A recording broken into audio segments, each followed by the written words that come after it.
ఇలా కేసీఆర్ గారు కమిషన్ ముందు హాజరైతే వాళ్లకు ఇంకా దేశంలో ఎక్కడన్నా ప్రాజెక్టులు నిర్మాణం చేయాలంటే ఆ ప్రాజెక్టుల డిజైన్ కోసము ఆ నీరును ఏ విధంగా వాడుకోవాలనే విషయాలను ఆ కమిషన్ లోపల కేసీఆర్ గారిని అడుగుతుండొచ్చు తప్ప ఈ కాళేశ్వరం కోసము వాళ్ళు అడిగే అర్హత లేదు, దాంట్లో అడగడానికి కూడా ఏం లేదు. కానీ 1,00,000 కోట్ల అవినీతి జరిగింది కాళేశ్వరంలో. 1,00,000 కోట్లు పెట్టి కట్టినది కదా, అవినీతి చేసిండ్రు.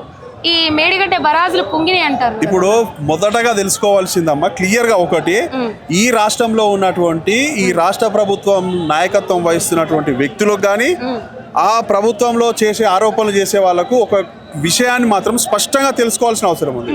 దయచేసి మీరు బ్యారేజీలకు డ్యాములకు మీరు తేడా తెలుసుకోవాల్సిన అవసరం ఉంది. బ్యారేజీలు అంటే ఇసుక తిన్నెల మీద కట్టేది బ్యారేజీలు అంటాం. డ్యాములు అంటే గుట్టల పైన రాళ్ల పైన ఎక్కడైతే నీటి ప్రవాహము ఎక్కువగా ఉండకుండా ఉంటుందో కట్టేది అక్కడ డ్యాములు అంటాం. మీకు డ్యాములకు బ్యారేజీలకు తేడా తెలియని విధవలు